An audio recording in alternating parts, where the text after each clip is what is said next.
5월 15일 민수기 28장 16절에서 29장 11절 말씀을 묵상합니다. 매일 드리는 상번제, 일주일에 한 번 드리는 안식일 제사, 한 달에 한 번 드리는 초하루의 제사를 소개했고, 이제 1년에 한 차례씩 지내게 되는 절기의 제사에 대한 규례를 소개합니다. 먼저 6월절부터 소개합니다. 유대의 종교력으로 첫째 달 14째 날입니다. 현대 달력으로는 대개 3, 4월에 해당됩니다.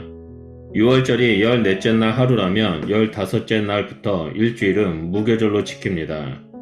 6월절과 무교절은 총 8일간 진행되는데 7월 15일에 있는 마지막 절기인 초막절을 8일간 지키는 것과 연결이 됩니다.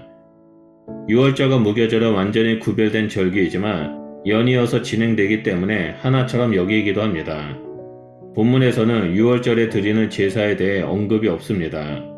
6월절은 가정에서 지키는 형식으로 시작되기 때문에 민수기 본문에서 아주 간단하게 언급할 뿐입니다. 6월절 바로 다음 날부터 무교절을 일주일간 지키는데 첫째 날과 일곱째 날은 거룩한 성회로 모이고 엄격하게 일상의 일을 그쳐야 합니다. 무교절 일주일 동안은 초하루에 드렸던 제물과 같은 양의 제물을 이에 상응하는 소제물과 기름 전 제물을 드려야 합니다. 이때 숫염소의 속죄 제물을 드립니다. 물론 매일 드리는 상번제는 이때도 계속됩니다. 무교절 일주일 동안은 무교병, 즉 누룩을 넣지 않고 만든 빵을 먹어야 합니다. 이렇게 함으로 이스라엘이 애굽으로부터 받았던 고난과 하나님의 위대한 구원을 기억하고 기념하게 됩니다. 이어서 26절에서 31절에 칠칠절이 나옵니다. 칠칠절은 오순절로 불리기도 합니다. 1월 15일 무교절이 시작되고 16일은 초시절로 지키게 됩니다. 그날로부터 50일이 지나면 칠칠절이 다가옵니다. 이날은 초시절부터 시작되었던 봄의 수확을 마무리하는 날입니다. 칠칠절은 첫 추수물, 즉 처음 익은 것을 바치는 날입니다. 칠칠절에 하나님께 드리는 제물과 거기에 상응하는 소제물과 기름, 그리고 전제물은 초하루 무교절 때와 동일합니다. 레위기 23장에는 고운 가루 10분의 2 에바로 만든 떡 2덩이, 1년 된 어린 숫 양 2마리를 화목제로 구별하여 드리는 내용이 기록되어 있으나 민수기에서는 이 부분을 언급하지 않습니다. 유교절과 무교절로 시작되는 봄 절기는 칠칠절의 수확을 마무리하고 마칩니다. 29장 1절에서 6절은 나팔절에 나옵니다. 이제부터 유대인의 달력상 가을에 있는 절기를 다룹니다. 가을 절기는 모두 음력 7월에 집중되어 있습니다. 일곱째 달은 이스라엘 절기에 있어서 가장 거룩하고 중요한 달입니다. 7월 1일에는 새해를 선포하고 나팔절을 지킵니다.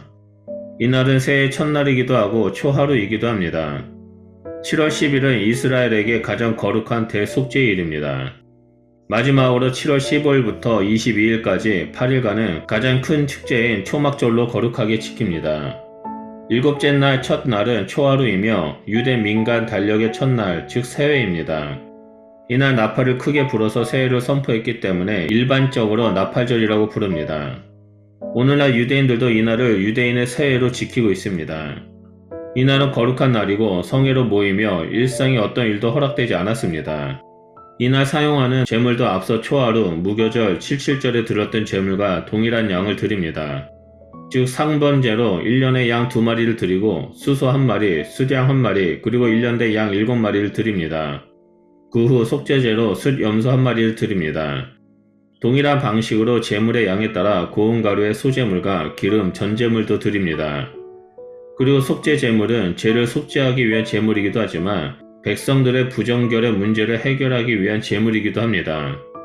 나팔절은 수소를 1마리만 드렸는데 그날이 첫째 날 초하루이기에 초하루의 규례에 따라 2마리를 더 드리게 됩니다.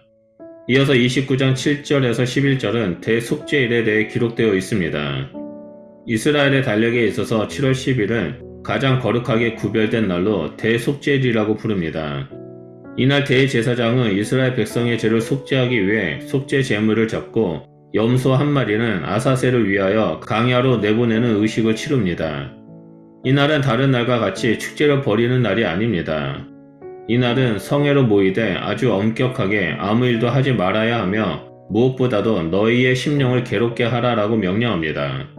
이 명령은 마음을 낮추어 겸손하게 하여 하나님 앞에 죄와 부정결의 문제를 해결해야 하기 때문에 철저하게 금식하여 자신을 돌아보아야 한다는 것을 말합니다. 또한 제물은 그동안 봤던 것처럼 초하루, 무교절, 17절, 나팔절에 들었던 제물량을 그대로 드립니다. 하지만 나팔절에 나팔절 절기를 위한 제물을 드렸던 것과 같이 속죄일에는 속죄일을 위한 속죄제가 더해집니다. 레위기 16장에서는 구체적으로 소개하는데 속죄일에는 백성의 죄를 대속하기 위한 속죄제물과 제사장의 죄를 대속하기 위한 수소 한 마리를 속죄제로 따로 드린다라고 소개합니다. 이스라엘 백성이 새해를 맞이하는 방식은 참으로 독특합니다. 이들은 새해가 되면 금식하고 자신의 죄를 고백하고 자신을 돌아보며 한 해를 시작합니다. 오늘 묵상 말씀을 통해서 예배의 이유에 대해서 배울 수 있습니다. 예배는 하나님께 헌신이 있어야 하고 하나님의 능력과 구원의 은혜를 기억하며 감사가 있어야 합니다. 또한 새로운 하루를 시작할 때 그리고 새해를 시작할 때마다 하나님께 예배를 드리며 시작해야 함을 볼 수 있습니다. 우리가 이렇게 하나님을 예배하는 이유는 하나님은 우리를 창조하신 창조자 하나님이시며 죽음에서 구원하시고 정결케 하신 하나님이시기 때문입니다. 예배를 통해 우리는 하나님 앞에 나아가 하나님의 은혜와 안식을 누릴 수 있습니다. 또한 이 땅에서 거룩한 백성으로 살아갈 수 있는 원동력이 됩니다. 그렇기 때문에 우리는 하루 24시간을 예배자의 삶을 살아야 하며 하나님을 기억하며 이 세상을 걸어가야 합니다.